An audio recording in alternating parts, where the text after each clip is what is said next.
묵상기도 하심으로 수요 예배를 하나님께 드리겠습니다.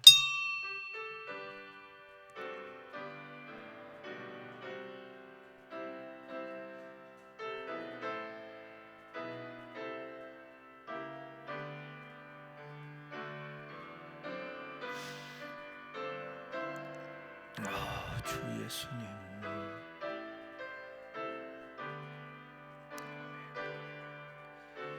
감사합니다. 아멘. 하나님, 크신 은혜와 사랑을 감사합니다. 하나님께서 그리스도 예수 안에서 우리를 택하셨습니다. 그리고 우리를 그리스도 예수 안에 두셨고, 우리로 하여금 오늘까지 그리스도 예수 안에서 신앙의 다름질을 하게 하심을 감사합니다. 주께 잡힌 바 되어 오늘까지 왔고, 이후에도 그리스도 예수께 잡힌 바 되어 그리스도를 향하여 저희들은 달려가기를 원합니다. 이 시간 저희들 예배를 드릴 때에 주의 영이 각 사람들과 함께하는 생명의 예배가 되게 하옵소서. 예수님 이름으로 기도하옵나이다. 아멘. 88장 찬송 부르시겠습니다.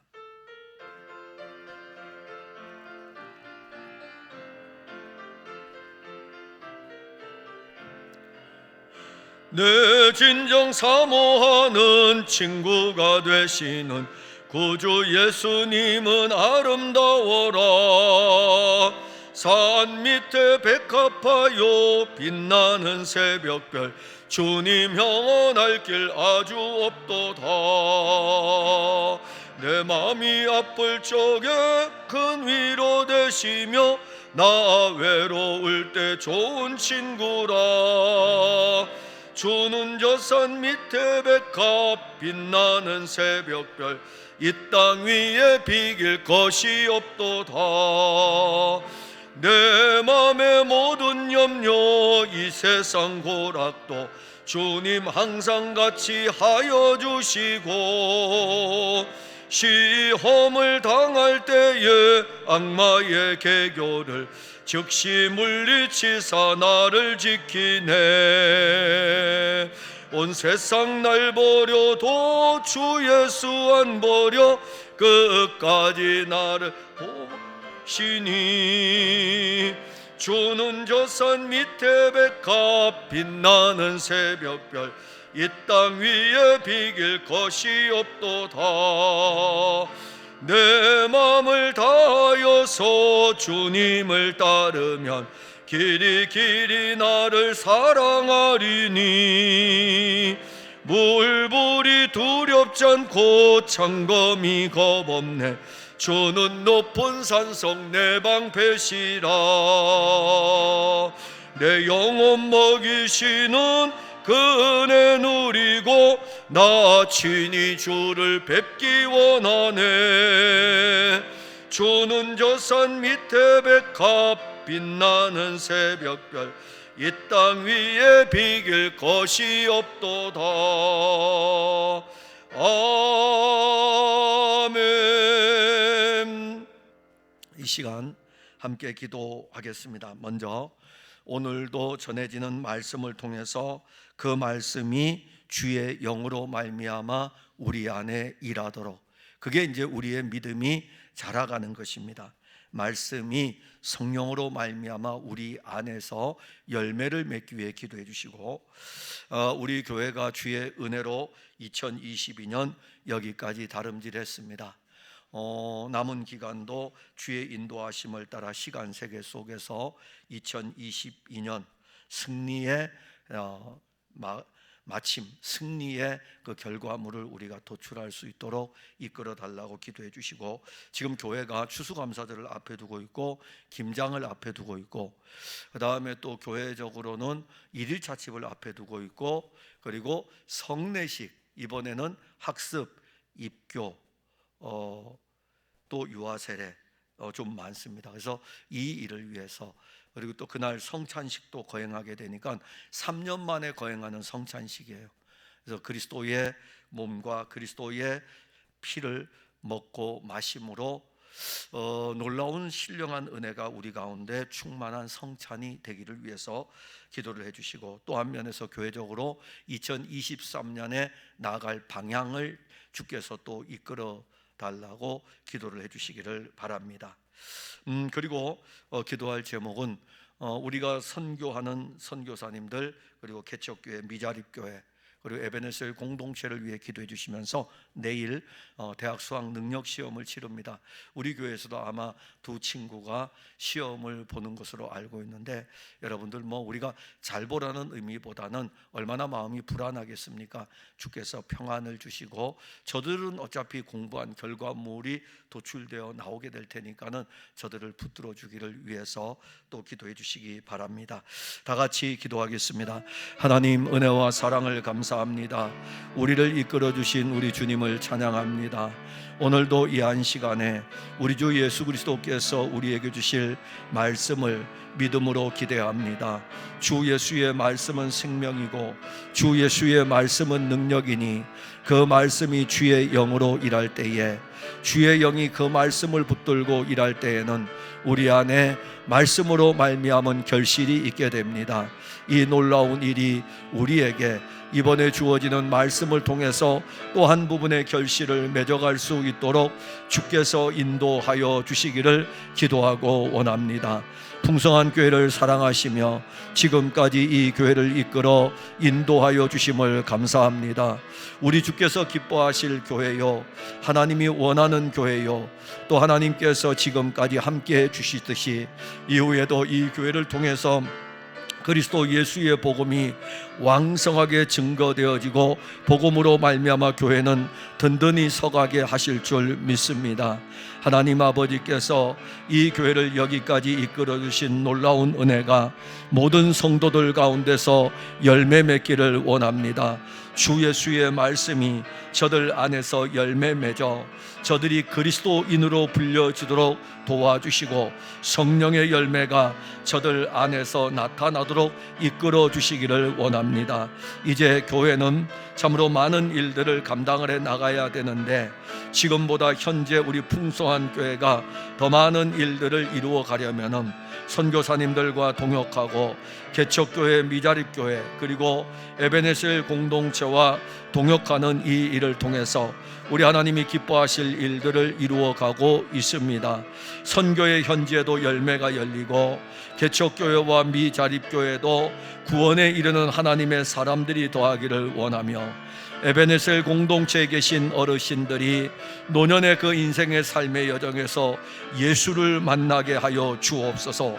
그리하여 우리 교회를 통해서 이루어가고자 하는 아름다운 그리스도 예수의 나라와 그 일들이 확장되어져 가도록 인도하여 주시기를 원합니다. 이후에 우리 교회가 어떤 일들을 펼쳐갈지 이 일들을 보게 하여 주시고, 특별히 2023년을 향하여 나아갈 때에는 더 많은, 더 풍성한 일들의 열매를 맺기 위하여 동역에 참여하는 길들이 열려질 수 있도록 도와주시기를 원합니다. 2023년의 교회의 재정이라든가 성도들이 나아갈 모든 방향들이 그리스도 예수 안에서 제시되고 그 안에서 다름질할 수 있도록 도와주시기를 원합니다. 이제 교회는 김장을 앞에 두고 있습니다. 김장에 성도들이 함께 참여하여 헌신할 것이고 봉사할 것입니다. 함께 지어져 갈 것입니다. 추수감사절이 우리 앞에 있습니다. 한 해의 감사를 하나님께 드립니다. 우리 신앙의 결실에 감사요, 또한 2022년 한 해의 감사를 하나님께 드리는 추수의 감사입니다. 영적 열매에 대한 감사요, 구원받은 것에 대한 감사요, 또한 한 면에서는 지금까지 인도하여 주신 주님의 은혜에 대한 감사가 모든 성도들에게서 있기를 진실로 원합니다. 주께 기도하고 원하옵는 것은 12월 3일 날은 청년의 주체로 에베네셀 공동체 겨울나기를 위한 1일 찻집을 또 진행하게 됩니다. 3년 동안 쉬었으나 주께서 우리에게 2022년에 1일 찻집을 또 다시 시작하게 하셨으니, 모든 성도들이 그리스도 안에서 그 선함과 그 아름다움을 나타내며 함께 참여하는 복이 있도록 도와주시기를 원합니다. 그리고 또한 하나님 아버지, 교회는 우리 주의 인도하심을 따라 12월 25일 날 성례식을 거행하게 됩니다. 입교를 하게 되고 학습을 받게 되고 유아세를 받는 이 교회의 1년에 참으로 복된 날입니다.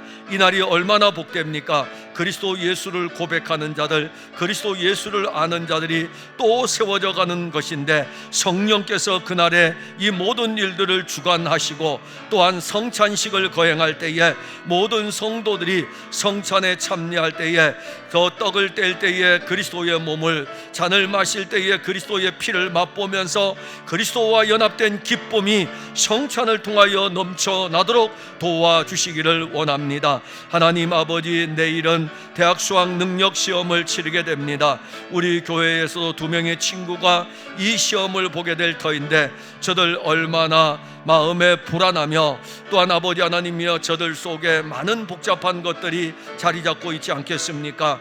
주 예수 그리스도의 평안을 저들에게 주시기를 원합니다. 그리스도의 평안이 저들에게 있기를 원하며, 저들이 내일 시험장에 들어가고 시험을 마치고 나오는 그 모든 여정의 과정 속에서 주의 영이 이 친구들과 함께하여 주시기를 원합니다. 하나님 아버지께서 이 친구들을 그리스도 안에서 그 사랑의 풍성으로 더하여 주시옵소서. 하나님 감사합니다.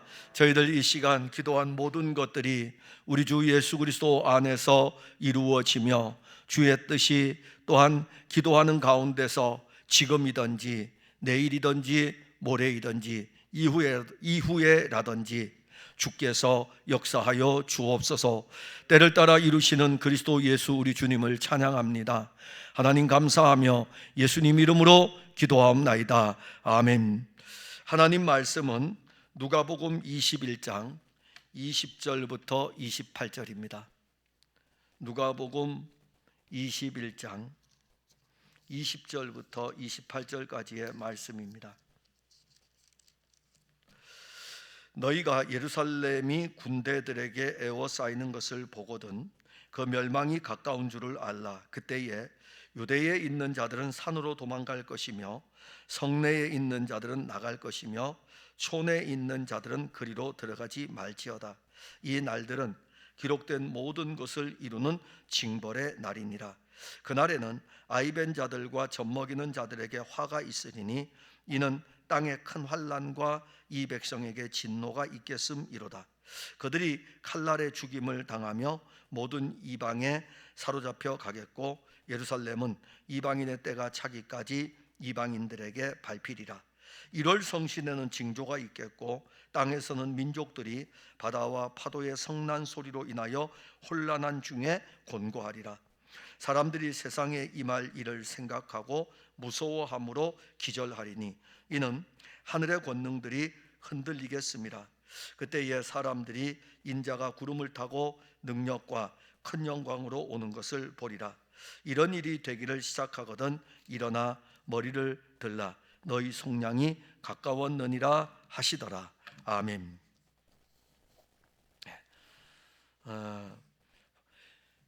여러분들도 이 2022년은 2019년, 2020년, 2021년하고는 좀 다르게 진행되는 것을 알 것입니다. 2019년, 20년, 21년에는 우리가 이제 코로나로 인해 가지고 많은 부분에 제약이 있었지만 2022년은 코로나로 인하여서 제약보다는 우리 스스로가 방역을 스스로 하면서 그리고 조금은 자유함을 얻으면서 교회 생활을 하고 있습니다. 그러면서 이제 우리들 스스로가 3년 동안 예배에 대한 이 어떤 갈급함 이런 것들이 초반에는 있다가 나중에는 비대면에 대해서 익숙해지는 그런 모습들도 있었습니다. 요즘 제가 청교도의 글을 이렇게 읽으면서 청교도 시대 때에는 예배를 어떻게 드렸는지 이런 글들을 이제 읽고 있는데 감당을 못 하겠더라고요. 왜 감당을 못 하냐면은 기본적으로 설교는 짧은 게 1시간, 길면 뭐 2-3시간 되고, 그리고 주일 예배뿐만이 아니라 특히 금식일을 지낼 때에는 그야말로 하루 온종일 새벽까지, 그러니까 아침부터 시작해서 그 다음날 새벽까지 예배를 드리면서 말씀을 낭독하고 말씀을 설교하고 그 다음에 찬송하고 또 기도하고 찬송하고 말씀 낭독하고 이게 반복되면서 제가 읽으면서요, 와, 그때 그 성도들이 이렇게 감당을 했다는 자체가 얼마나 대단한가, 얼마나 그 갈급함이 있었을까요? 로마 카톨릭의 이 예전적 예배에 익숙해 있다가 말씀이 선포되어지고 그 다음에 기도할 수 있는 제사장적, 즉 전에는 사제들을 통해서 하나님께로 나아가려고 하는 경향성이 있었다면은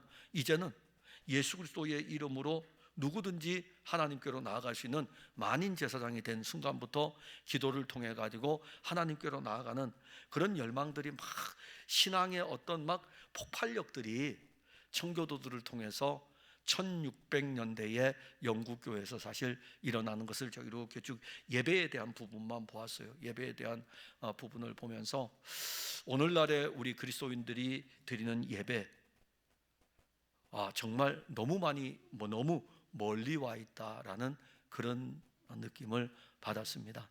여러분들 오늘 오신 거 제가 칭찬하려고 그러는 거예요. 잘 오셨어요. 이런 것들이 우리가 자꾸 쌓여져 가지고 예배에 대한 열정, 예배에 대한 열망, 예배에 대한 어떤 갈급함, 이런 것들이 있게 되죠. 그때 예배는 기도도 오늘 조금 전에 우리가 기도했고 그 다음에 지금 말씀을 풀어가지고 여러분들에게 증거할 것이고 또 찬송할 것이고 이런 모든 것들이 하나님께 드리는 예배인 것입니다. 오늘 우리는 인자가 오는 것을 보리라 라는 이 말씀인데, 하나님의 아들 예수 그리스도는 온 인류에게 미칠 기쁨의 소식입니다. 누가복음에서 시작은 그거예요. 하나님의 아들이 육신을 입고 왔을 적에 온 백성에게 미칠 기쁨의 소식이다. 이게 바로 예수님 탄생이에요. 그러니까 예수님 이분은 온 백성에게 미칠 기쁨의 소식이에요. 예수님 이름이 기쁨이고 예수님 사역이 기쁨이고 예수님 죽으심이 기쁨이고 십자가가 기쁨이고 부활과 승천이 기쁨이고 예수님에 관한 모든 것들은 우리에게 기쁜 소식입니다. 그게 우리에게 기쁨이어야 돼요. 그래서 예수 말씀 들으면 항상 기뻐할 수 있어야 되고 예수 말씀 들으면 항상 즐거워할 수 있는 것은 성령이 우리 안에서 그 일을 이끌어가기 때문입니다.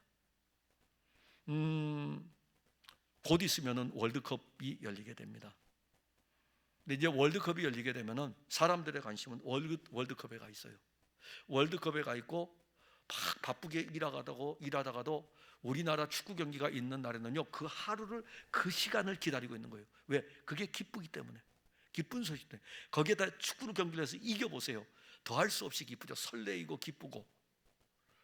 근데 우리에게 예수 그리스도는 이보다 더한 기쁨인 거예요.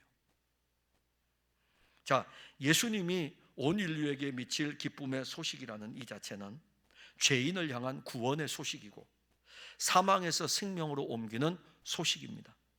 그러나 예수님께서 기쁨의 소식, 온 인류에게 미칠 기쁨의 소식이었지만 그분이 사역을 하시는 3년 6개월의 사역 동안에 모든 사람들이 이 소식을 들어도 그들은 이 소식에 대해서 아무런 감동이 없었습니다.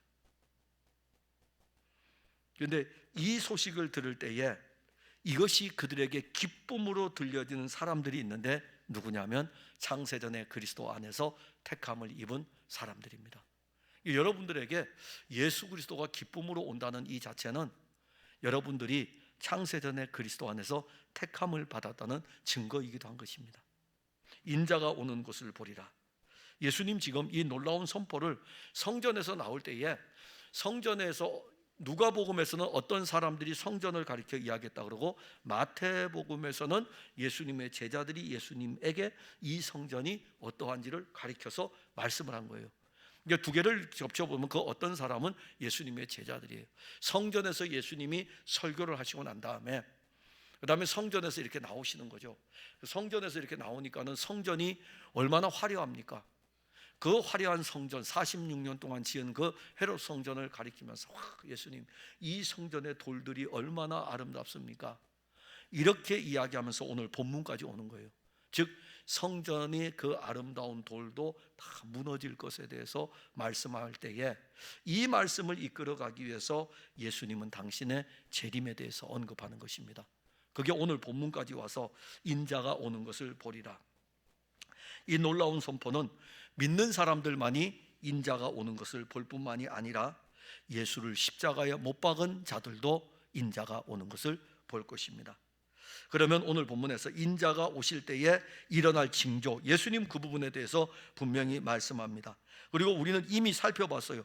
누가복음 21장 10절, 11절, 13, 10절부터 우리가 보게 되면은 누가복음 21장 10절부터 보게 되면 또 이르시되 민족이 민족을 나라가 나라를 대적하여 일어나겠고 곳곳에 기근과 지진이 일어나고, 자 10절, 11절, 12절 인자가 오실 때에 일어날 징조들에 대해서 예수님 이미 말씀하셨습니다. 그리고 우리는 그 부분을 살펴봤어요. 자, 그리고 예수님은 이제 그 징조를 또 어디다가 두고 있냐면 예루살렘에 또 대해서 말씀합니다. 인자가 올 때에 예루살렘에 대한 말씀을 하는데, 지금 이 예루살렘은 어떠한 상태입니까? 유월절을 지키러 온 유대인의 무리들로 가득한 상태입니다. 유대인들은 1년에 3번의 절기를 반드시 지켜야 됩니다. 그 중에 하나가 유월절입니다. 자, 유월절을 지키러, 이 유월절 명절을 지키러 유대인들이 올라와서 예루살렘은 그야말로 인산인해를 이룹니다. 유월절을 지키는 무리들 갈릴리에서도 내려오고 유대 땅 곳곳에서 다 올라오는 거예요. 그리고 유월절을 지킵니다. 얼마나 많은 무리들이 있겠습니까? 그런데 예루살렘에 올라온 그 많은 무리들 중에 누구도 예수님이 유월절 어린 양됨을 알지를 못하는 거예요. 사실 예수님이 지금 이 유월절에 지금 성전에 들어가셔서 가르치고 이 말씀을 하시는 것은 당신이 유월절 어린 양의 실제라는 것입니다.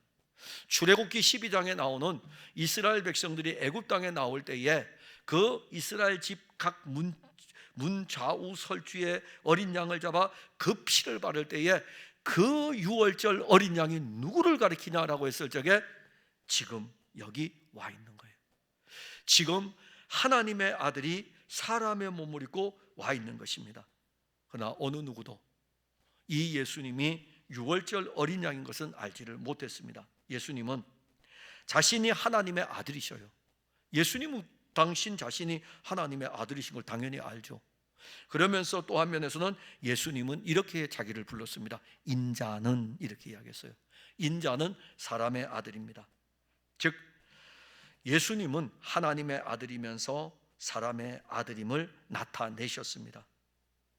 사람들이 예수님을 영접하지 아니하고 거역할 때 예수님께서는 장차 예루살렘에서 어떤 일이 일어날지 아느냐라고 하면서 지금 말씀하시는 것입니다.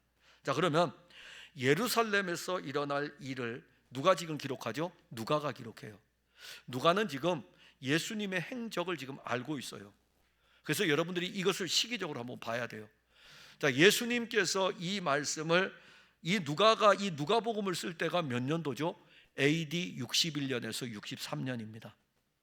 그러면 예수님이 이 말씀을 할 때는 AD 몇 년일까요? 예수님의 탄생을 AD와 BC의 분기점으로 우리가 역사가들은 그렇게 이야기를 합니다. 그래서 예수님 탄생은요, 예수님이 30년을 사셨기 때문에 예수님이 그냥 단순하게 산술적으로 이야기해도, 그래서 어떤 학자들은 예수님은 BC 4년에 출생해가지고 예수님이 AD 한 30년경에 십자가와 부활과 승천의 길을 걸어갔다, 이렇게 이야기하는 분도 있어요. 저는 여기에서 학술적으로 이야기하는 거 아니고 그냥 아주 단순하게 예수님은 AD와 BC의 분기점이라고 한다면 예수님 이 땅에서 33년을 사셨습니다. 그러면 예수님이 이 말씀을 할 때에는 그냥 산술적으로 딱 볼 때 33살이에요. 33년이에요. AD 33년에 예수님이 이 말씀을 하신 거예요. 이 말씀을 한 것을 누가는 가지고 있으면서 바울과 함께 복음 전하는 일에 쓰여집니다. 쓰여지다가 이제 예수님을 따랐던 제자들이 1명, 2명씩 세상을 떠나게 되니까 뭘 남겨야 돼요? 예수님에 대한 이 글들을 사도들이 있을 땐 괜찮아요. 왜냐하면 사도들의 입에서 사도들이 직접 보았기 때문에 예수님을. 문제는 사도들이 죽게 되면은, 세상을 떠나게 되면은 이제는 들은 사람에 의해서 또 드러내져야 되기 때문에 이 문제는 큰 문제가 될 수가 있어요. 그래서 사도들이 있던 그 시대에 복음서들이 기록이 되는데, 누가는 이 누가복음을 기록할 때 AD 61년에서 63년, 그러면 예수님이 십자가를 지시고 부활하고 승천하신 뒤에 30년 뒤에 누가복음이 기록이 됩니다. 자, 그런데 예수님 지금 이 말씀을 하셔요. 예루살렘의 멸망에 대해서 말씀합니다. 그러면 예수님이 말씀할 때는 AD 33년에 말씀하셨어요. 이것을 누가는 30년 뒤에 AD 61년에서 63년에 말씀했어요. 예수님이 33년경에 말씀하셨던 그 말씀은 예루살렘의 멸망이에요. 예루살렘은 언제 멸망합니까? AD 70년에 멸망합니다. 로마의 티투스 장군에 의해서 예루살렘이 멸망을 해요. 그러면 지금 예수님께서 하시는 말씀은 어떤 의미냐면은 1차적으로는 30년, 당신이 활동하던 33년 그 시기에 언제를 보냐면은 앞으로 약 35년 뒤에 멸망할 예루살렘을 보는 거예요. 그리고 이 말씀을 기록하는 누가가 기록하는 시기에 의하면 가깝게는 7년 뒤에 예루살렘이 멸망할 것을 예수님 하신 말씀을 그냥 그대로 기록해요. 근데 기록할 때에 누가는 언제 멸망하는지는 몰라요. 그런데 역사를 딱 보니까는 예수님 하신 이 말씀이 그대로 이루어지는 것이 AD 70년이었습니다. AD 70년에 예루살렘은 로마 제국에 의해서 멸망을 당했는데, 오늘 본문에 보면은 예루살렘이 군대들에게 에워싸이는 것을 보거든, 즉 예루살렘은 로마 군대에 에워싸이게 됩니다. 에워싸이게 되고 마지막 항전까지 하게 돼요. AD 70년에. 그래서 마지막 항전까지 하기 때문에 오히려 더 일찍 항복을 했으면 좋은데, 이 유대인들이요 끝까지 격렬하게 항전을 합니다. 그러면 로마 입장에서는 어떨까요? 이를 갈죠. 자기들 군사들도 피해가 있고 그렇기 때문에 막 이를 갈아요. 이를 가르면서 전해오는 이야기에 의하면은 로마 군인들에게 이 예루살렘에는 성전도 있고 그렇기 때문에 하나님의 성전이 있는 곳이기 때문에 예루살렘 성전과 예루살렘 성 자체는 금으로 되어 있다, 이게 퍼져간 거예요. 자, 그러면 이제 성을 이제 함락을 합니다. 금으로 되어 있으니까는 그 금을 자기가 가져갈 수 있는 거죠. 군사들에게 이야기를 했으니까. 그러니까 예루살렘 성벽을요 다 무너뜨리는 거예요. 거기에 금이 있나? 예루살렘 성벽을 다 무너뜨리는 거예요. 그래서 AD 70년에 예루살렘이 함락이 됐을 적에 남은 것은 지금 성지순 내려가면 있는 통곡의 벽 하나만 남고 돌 하나도 돌 위에 남지 않고 다 무너져 내립니다. 오늘 본문에도 예수님 벌써 이 말씀 하셔요. 예루살렘이 군대들에게 에워싸이는 것을 보거든 멸망이 가까운 줄 알라. 즉 로마가 이 예루살렘을 에워싸면 예루살렘은 곧 멸망을 하게 된다라는 이 말씀입니다. 그러면 예수님께서 이 말씀을 하실 때에 도대체 증거하려고 하는 건 무엇일까요? 제가 지금 여러분들에게 말씀드렸죠. AD 33년, AD 63년, AD 70년 공부하려고요? 그거 뭐 공부해서 뭐 하려고요? 몰라도 돼요. 여러분들이 몰라야 제가 다음에 또 써먹죠. 몰라도 돼요. 지금 이 말씀이 주고자 하는 의미는 여러분들에게 어떤 역사의 지식을 알려주기 위한 그러한 말씀이 아닙니다. 1차적으로는 예루살렘에 이루어지는 징벌의 날에 대한 것입니다. 예루살렘은 예수님을 십자가에, 하나님의 아들을 십자가에 못 박는 현장이에요. 그리고 예루살렘에 모였던 수많은 유대인들은 하나님의 아들 예수 그리스도를 거절하고 그를 십자가에 매달은 사람들입니다. 그 예수님께서는 1차적인 징벌에 대해서 분명히 말씀하셨어요. 예루살렘이 포위를 당할 것이고 예루살렘이 엄청난 이 군대들에 의해서 함락을 당하고 심지어 아이 벤 자들에게 얼마나 불행한 일인지. 왜냐하면 아이를 베게 되면 피난을 못 가잖아요. 피난 가는데 얼마나 힘들어요. 혼자 가야 되는데 군사들이 쳐들어오면, 그러면 그날에 예루살렘 성이 에워싸고 이 적군이 쳐들어올 때는 예루살렘으로 들어가지 말라 이겁니다. 그 잔혹한 그 참상에 대해서 예수님이 지금 말씀하는 것은 1차적으로는 역사적으로 예루살렘에서 예수를, 하나님의 아들을 십자가에 못 박았기 때문에 일어나는 일입니다. 그러나 이보다 더 무서운 게 있습니다. 하나님의 아들이 육신을 입고 왔을 때에 유대인들이 이 예수님을 거절함으로 인해서 역사적으로 그런 참혹한 일들을 만나지만, 인자가 오시는 날에 우주적 종말이 올 때에는 이보다 더 참혹한 일이 일어납니다. 즉 다시 말한다면, 로마의 군대가 예루살렘을 함락시키면 그들의 육신은 멸할 수 있었어요. 그러나 인자가 오시는 날에 우주적 종말이 오게 되면 육신만 멸하는 것이 아니라 영혼도 멸해요. 그들의 마지막은 영원한 지옥의 형벌의 사망에 이르게 될 것입니다. 그런데 이 말씀을 하시면서 예수님 갑자기 이렇게 말씀하셔요. 이방인의 때가 차기까지. 자, 여기 오늘 본문에 이방인의 때가 차기까지 예루살렘은 이방인들에게 밟힐 것에 대해서 말씀합니다. 정말 예루살렘은요, 이방인들에게 짓밟혔어요. 우리 예수님은 이 예루살렘의 참혹함을 그대로 다 말씀하셨고 역사적으로 일어났고, 자, 이 예루살렘은요, 로마 제국에서 예수님이 십자가에 달려 죽으시고 승천하셨잖아요. 그 다음에 예루살렘이 로마 제국에서 잊혀진 것 같습니까? 절대로 잊혀지질 않아요. 로마 제국에 수많은 황제들이 등장할 때마다 늘 관계하고 있는 것은 예루살렘입니다. 예루살렘이에요. 그리고 교회들이 세워져 있을 때에 늘 관심이 있는 곳은 예루살렘입니다. 로마 제국의 도시를 5대 도시를 나눌 때에도 실질적으로 로마나 알렉산드리아나 고린도나 안티오키아나 이런 데는 큰 도시예요. 근데 예루살렘은 그렇게 큰 도시가 아니에요. 그럼에도 불구하고 5대 도시로 세워줄 수 있는 것은 그 상징성 때문입니다. 상징성 때문에. 그러면서 로마의 황제들이 끊임없이 예루살렘을 짓밟고 예루살렘을 괴롭게 하고, 근데 로마 제국에 의해서 기독교가 국교가 되고 나서 그러면 예루살렘은 괜찮았습니까? 아니요. AD 600년경에는 이슬람이 등장을 해서 예루살렘을 짓밟습니다. 십자군 1차 전쟁 때만 예루살렘에 88년 동안 평화가 오게 되고, 십자군 1차 전쟁의 승리로 인해서 예루살렘 나라가 회복이 되게 돼요. 그 이외에는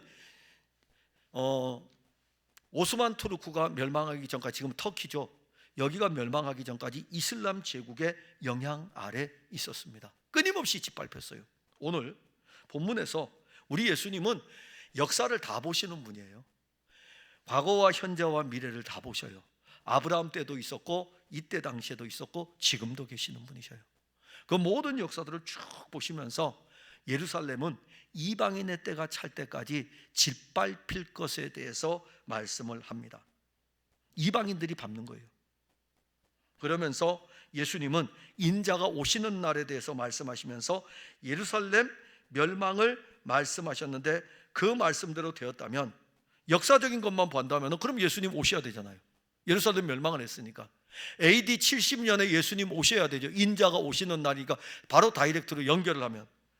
그런데 2000년의 시간이 지났지만 여전히 인자는 오시지 않고 있습니다. 그러면 예수님의 말씀은 그 약속을 어긴 것인가? 이제 이 부분이 우리가 하나님의 말씀을 풀어가는 시간의 개념입니다. 역사의 시간의 개념과 예수님이 말씀하시는 영원의 시간의 개념입니다. 예수님이 말씀하신 이 말씀은 1차적으로는 예루살렘 멸망을 말씀하시는 역사적 사건입니다. 그런데 예수님은 이 말씀을 연결해 가면서 영원의 시간에서 시간의 세계를 말씀하신 거예요.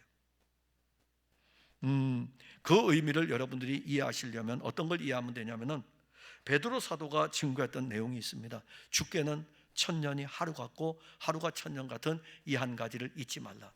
주께는 천년의 시간이 지나간 하루 같아요. 어떻게 그럴 수 있습니까? 예수님은 영원하신 분이셔요. 예수님은 영원하신 분이십니다. 그 영원하신 분이 시간 세계 안에 육신을 입고 오신 거예요. 그러면 하나님의 아들로서는 영원이고 사람의 아들로서는 육신을 입은 33년의 시간 세계 속에 있는 거예요. 이 예수님은 신성과 인성을 다 가지고 계신 분이시기 때문에 이분이 말씀하신 이 자체는 시간 세계를 말씀하면서 또 한 면에서 영원의 세계에 대해서 말씀을 하시는 것입니다. 그거를 이제 알면 예수님이 하시는 이 말씀이 지금 AD 70년에 일어날 사건을 이야기할 뿐만이 아니라 그 너머에 예루살렘 멸망에 대한 부분은 영원 세계에서 우리가 영원 시간 속에서 볼 수 있는 것을 알게 되는 것이 하나 나오는데 본문 25절입니다. 1월 성신에는 징조가 있겠고, 예루살렘 멸망할 때, 로마 제국에 의해서 예루살렘 멸망할 때 하늘에 1월 성신의 징조 없었습니다. 그냥 멸망당했어요. 그런데 예수님께서는 이 예루살렘 멸망을 언급하면서 하늘의 1월 성신의 징조가 있겠고, 땅에서는 민족들이 바다와 파도의 성난 소리로 인하여 혼란한 중에 곤고하리로다라는 이 말씀과 연결을 시킵니다. 그래서 이 말씀의 연결은 단순한 예루살렘의 멸망만이 아니라 장차 인자가 오실 때에는 온 우주의 종말에 대해서 말씀하면서 우주적 종말이 일어날 때는 하늘과 땅의 모든 일들 속에 혼란한 것들이 일어나게 돼요. 혼란하다는 의미는 뭐냐 하면은, 자, 지금 우리는 법칙을 따라 살아가잖아요. 보이지 않는 법칙이 있습니다. 우리가 땅을 딛고 있는 이 지구는요, 하나님이 이 우주를 붙들고 있는 법칙이 있어요. 그냥 아주 간편하게 우리가, 저도 뭐 과학은 잘 몰라요. 그런데 왜 지구는 이렇게 있지 않고 23.5도를 기울여 있을까요? 하나님의 법칙이 놀랍지 않습니까? 왜 하나님 그 계산을, 우리는 그거 계산하느라고 얼마나 공부하고 열심히 해요. 빛의 속도로 어디까지 가면서 막 온갖 머리를 짜내어 계산하지만은 이 모든 우주 만물은 우리가 짜낼 수 없는 하나님의 법칙을 따라 광활한 우주가 움직이고 있는 것입니다. 그런데 예수께서 재림하시는 인자가 오시는 날에는 어떤 일이 벌어지냐면은 이 1월 성신 그리고 땅에서 모든 사람들에게 혼란하다. 법칙이 이제는 깨져버리는 거예요. 왜? 인자가 오시는 날은 옛 하늘과 옛 땅은 없어지는 것이기 때문에 이 법칙을 깨면 돼요. 여러분들 교통 신호등이 법칙에 따라 움직였죠. 그래서 예전에 우리 새벽에 가끔 제가 차량 운행을 나가게 되면은 딱 차량의 이 신호의 법칙이 있어요. 여기서 건너서 이렇게 지나가고, 우리 장로님 태워가지고 이렇게 올 적에 저쪽에서 신호가 맞으면 여기까지 한 번에 다 들어올 수 있어요. 그걸 다 깨우고 있어요. 근데 한 번은 이 법칙이 안 맞는 거예요. 누가 이걸 신호등을 건드려 놨는지. 그래서 저기서도 한 번 쉬고 여기서도 한 번 쉬고, 누가 이렇게 만들어 놨는지. 그런데 여러분들 신호등 가까운 집 근처에 신호등의 법칙을 알잖아요. 바뀐다, 하나 둘 셋 탁 나가고 그러지 않습니까? 그런데 신호등이 전멸등으로 법칙이 한번 바뀌어 보세요. 막 혼란하고 난리가 나죠. 이쪽에서 먼저 가는 차, 이쪽에서 먼저 가는 차. 그런데 이 온 우주에 떠 있는 1월 성신들이 이 법칙이 이제는 딱 끝났을 때는 어떤 일이 벌어질까요? 그야말로 서로 부딪히고 난리가 나겠죠. 그럼 땅에서는요? 땅에서는 그 혼란이 더 가중되겠죠. 그 부분을 말씀하는 거예요. 인자가 오시는 날에 예수님께서는 우주 공간과 이 땅 위에서 일어날 일들에 대해서 징조를 말씀하신 것입니다. 이것을 시간 세계 속에서 예루살렘 함락과 같이 연결시켜 자연스럽게 역사의 세계에서 영원 세계로 이끌어갑니다. 예수님이 재림하시는 날은 하늘과 땅의 모든 민족에게 징조로 나타나실 것인데, 우리는 이 말씀을 통해서 예수님이 하고자 하는 의도가 뭘까요? 무슨 말씀을 하려고 할까요? 다시 오신다는 것입니다. 제자들에게 지금 하시는 말씀의 의미는 내가 다시 온다는 것이죠. 그리고 본문 26절에 사람들이 세상에 임할 일을 생각하고 무서워함으로 기절하리니 이는 하늘의 권능들이 흔들리겠고. 자, 예수님 다시 올 때에 세상 사람들은요, 이 일들을 보면서 무서워서 기절합니다. 여러분들은 어떨까요? 여러분들은 과연 주 예수께서 재림하신다면은 무서워서 기절할까요? 아니면은 어떻게 대답할까요? 여러분들의 대답은 이겁니다. 아멘, 주 예수여 오시옵소서. 그게 바로 주님이 우리에게 약속하신 말씀이에요. 그러니까 여러분들 안에서는 이미 성령으로 말미암아 아멘, 주 예수여 오시옵소서가 딱 내장되어져 있는 사람들입니다. 그래서 인자가 오시는 날은 오늘 두 번째 보는 게 승리의 날입니다. 인자가 오시는 날 어떤 일들이 벌어지냐면 인자를 볼 것입니다. 하나님의 아들이 사람의 아들로 이 땅에 왔어요. 그러나 이제는 사람의 아들로 사셨던 그분이 하늘로 올라가셨어요. 자, 올 때는 하나님의 아들이 육신을 입고 이 땅에 왔어요. 올라갈 때는요, 사람의 아들이 하나님의 아들로 올라갔어요. 그래서 하나님 보좌 우편에 계신 분은 그리스도일까요? 예수일까요? 예수예요. 하나님 보좌 우편에 앉은 분은 예수예요. 요한계시록에서 어린 양 예수를 계속 언급하는 것은 그리스도가 이 땅에 와서 그리스도가 올라가는 것이 무슨 대단한 일이에요. 그리스도 그분은 하나님의 독생하신 아들이시잖아요. 그가 이 땅에 왔다가 그가 올라가는 것은 그렇게 대단한 거 아니에요. 근데 하나님의 아들이 사람의 아들이 되었다는 것이 대단한 것이고, 사람의 아들로 살다가 사람의 아들로 올라가셔가지고 하나님 보좌 우편에 계신 것이 얼마나 대단한 일입니까? 그리고 그가 오실 때에는 그리스도로 오시는 것이 아니라, 그리스도로 오시면은요 우리 못 봐요. 자, 구약의 이스라엘 백성들이 메시아를 기다렸죠. 구약의 이스라엘 백성들이 메시아를 보았습니까? 그리스도를 보았습니까? 못 보았어요. 근데 이 메시아가 사람의 몸을 입고 이 땅에 오니까는 우리는 메시아를 보았다, 그리스도를 보았다라고 하는 거예요. 그럼 재림의 때에는요, 재림의 때에는 그리스도가 아니라 바로 하나님의 아들이면서 사람의 아들이 되신 예수께서 재림하시는 거예요. 예수께서 재림하시기 때문에 인자가 오시는 날 우리는 인자를 볼 수 있습니다. 저와 여러분들이 다 볼 수 있어요. 어떤 사람들은 무섭고 두려움에 떨 것입니다. 그런데 인자의 이 거룩하신 그 영광 앞에 죄인은 그럴 수밖에 없잖아요. 시내산에 여호와 하나님이 강림하셨을 적에, 이 강림하셨을 적에 이 얼마나 시내산 아래에 있는 이스라엘 백성들은 여호와 하나님을 만날 때에 두렵고 떨릴까요? 가까이 가지를 못했어요. 하나님의 돌격 때문에. 그런데 그 인자이신 그분이 사람의 몸을 입고 이 땅에 오셨습니다. 그런데 그분은 어떤 모습입니까? 아버지의 독생자의 영광이에요. 그 영광으로 오신 거예요.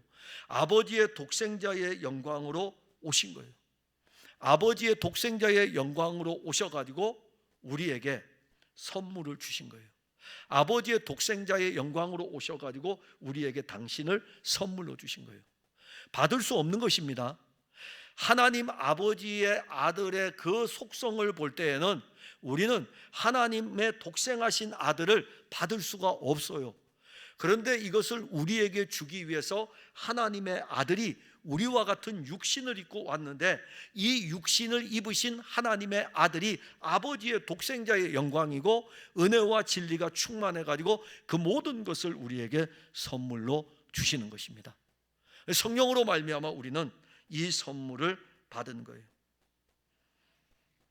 그래서 이제 초림의 때에는 이 예수님과 함께 이렇게 걸어가면서 예수님과 함께 교제하고 예수님과 교통하고 그리고 은혜를 누리고 만끽합니다. 자, 재림의 날은 그러면 어떻게 될까요? 오늘 28절에 보면 이런 일이 되기를 시작하거든 일어나 머리를 들라 너희 속량이 가까웠느니라. 자, 이 말씀을 우리가 풀어봅시다. 자, 여기서 이런 일이 되기를 시작하거든, 여기서 이제 우리는 천년 왕국에 대한 어떤 그 그리스도에 대한 이 개념이 후천년, 전천년, 무천년 여러 일들이 나옵니다. 그러나 이제 여기서 이제 제일 쉬운 것은 사실 무천년으로 접근하면 제일 쉬워요. 예수님의 초림부터 예수님의 재림의 어간까지가 천년 왕국입니다. 그러면 그리스도가 오심으로 말미암아 우리가 볼 수 있는 것은 뭐냐면 이런 일이 시작된 거예요. 이런 일이 시작되고 지금 진행되고 있고 그리스도가 재림하면 이런 일에 끝이 오게 되는데, 이런 일이 시작되거든 일어나 머리를 들라라고 하는 것은 그분을 맞이하는 거잖아요. 어떻게 우리가 인자이신 그분을 맞이할 수 있을까요? 바로 뒤에 너희 속량이 가까웠느니라. 바로 그 인자가 너희들을 위해서 값을 다 지불했다. 속량이라는 의미는 값을 지불했다는 것입니다. 예수님께서 하나님의 아들이 육신을 입고 이 땅에 와서 여러분들을 위해서 지금 모든 값을 다 지불했어요. 이 사건은 잠시 후에 하나님의 아들이 십자가에 달림으로 그 값을 지불을 하게 됩니다. 자, 그 값을 지불함으로 인해서 우리는 일어나 머리를 들 수 있는 거예요. 여러분들의 머리를 그리스도를 향하여 들으셔야 돼요. 그래서 그 얼굴과 얼굴을 맞닿는 것입니다. 아니, 얼굴과 얼굴을 대면 집사님 그죠? 얼굴과 얼굴을 보고 이야기해야 되죠. 그런데 이렇게 만났는데 서로 이야기하는데 저기서는 얼굴을 보고 있는데 저는 이래가지고 집사님 하루 종일 잘 지냈어요 이러면 얼마나 기분 나쁠 거예요. 하루 종일 잘 지내셨죠? 이렇게 얼굴과 얼굴을 보고 이야기해야 되죠. 그리스도가 우리에게 오셔서 우리에게 머리를 들라는 것은 그분과 교제하겠다, 그분이 우리와 교제하겠다 이겁니다. 내가 너희들하고 이제 교통하겠다 이겁니다. 그런데 이거는 속량의 은혜를 입지 않으면 있을 수 없는 일이에요. 속량의 은혜를 입지 않는 자들은 무섭고 두려운 거예요. 왜? 그분의 영광 자체가 아름답고 거룩하기 때문에. 그러니까 우리는 그리스도 예수의 그 속량의 은혜로 말미암아 머리를 들고 그분과 교제를 할 수 있는 것입니다. 그래서 속량의 은혜는 인자가 오시는 날 인자에게로 나아가게 합니다. 주 예수 그리스도께서 다시 오실 때 저와 여러분들은 그냥 자동적으로 예수님께서 공중 하늘에서 빵빠레를 울리며 올 때에는 우리는요, 여러분들 아무 염려 마세요. 어디에 오시냐 이렇게 할 필요도 없어요. 그냥 그 자리에서 자동으로 탁 튀어 오를 거예요. 자동으로 튀어 올라가지고 그분과 얼굴과 얼굴을 대면할 것입니다. 이것이 성령으로 말미암아 이제 우리 안에 이루어진 놀라운 일들입니다. 그럼 이제 우리가 해야 될 일은 뭐겠습니까? 예수님이 인자가 오시는 날을 말씀했으니까는 인자가 오시는 날을 기대하며 믿음으로 사는 것입니다. 그분을 기대하며 믿음으로 사는 거예요. 때로는 이 세상 속에 정치, 경제 수없이 많이 일어난 사건들로 인해서 아파할 수 있지만 우리는 여기에 머무르는 사람들이 아니고 옛 하늘과 옛 땅은 없어질 것이니까 새 하늘과 새 땅이 우리를 기다리고 있고 그 새 하늘과 새 땅에 우리를 데려가기 위해서 그분이 오실 것입니다. 이미 여러분들은 그리스도 예수 안에서 그 은혜를 맛본 사람들입니다. 잠시 후에는 우리 모두가 다 그분이 올 때는 다 같이 일어나 가지고 그분의 신부로서 신랑이신 그리스도에게 혼인잔치에 참여하게 될 것입니다. 기도하겠습니다. 하나님, 은혜와 사랑을 감사합니다. 인자가 오시는 날 우리는 그날을 기다리며 오늘 또 믿음으로 살아갑니다. 내일도 그날을 기다리며 믿음으로 살아갑니다. 시간 세계 속에서는 5년을 기다리고 10년을 기다리고 100년을 기다리고 그렇게 가지만 영원 세계 안에서는 순간에 이루어지는 놀라운 일입니다. 우리의 눈을 열어 시간 세계 속에 살면서 영원 세계를 보게 하시고 영원의 시간 안에서 그리스도의 재림을 믿음으로 누리게 하여 주옵소서. 예수님 이름으로 기도하옵나이다. 아멘. 365장 찬송 부르시겠습니다.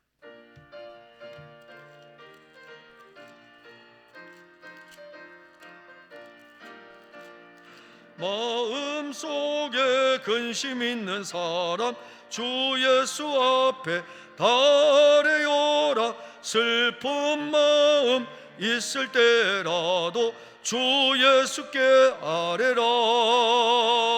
주 예수 앞에 달래어라. 주 우리의 친구니 무엇이나 근심하지 말고 주 예수께 아뢰라. 눈물 나며 깊은 한숨 쉴 때 주 예수 앞에 달래어라. 은밀한 죄 내게 있더라도 주 예수께 아뢰라. 주 예수 앞에 달래어라. 주 우리의 친구니 무엇이나 근심하지 말고 주 예수께 아뢰라. 괴로움과 두려움 있을 때 주 예수 앞에 달해요라. 내일 일을 염려하지 말고 주 예수께 아뢰라. 주 예수 앞에 달해요라. 주 우리의 친구니 무엇이나 근심하지 말고 주 예수께 아뢰라. 죽음 앞에 겁을 내는 자여 주 예수 앞에 달해요라. 하늘나라 바라보는 자여 주 예수께 아뢰라. 주 예수 앞에 달해요라. 주 우리의 친구님 무엇이나 근심하지 말고 주 예수께 아뢰라. 주님 가르쳐준 기도로 예배를 마치겠습니다. 하늘에 계신 우리 아버지, 아버지의 이름을 거룩하게 하시며 아버지의 나라가 오게 하시며 아버지의 뜻이 하늘에서와 같이 땅에서도 이루어지게 하소서. 오늘 우리에게 일용할 양식을 주시고 우리가 우리에게 잘못한 사람을 용서하여 준 것 같이 우리 죄를 용서하여 주시고 우리를 시험에 빠지지 않게 하시고 악에서 구하소서. 나라와 권능과 영광이 영원히 아버지의 것입니다. 아멘.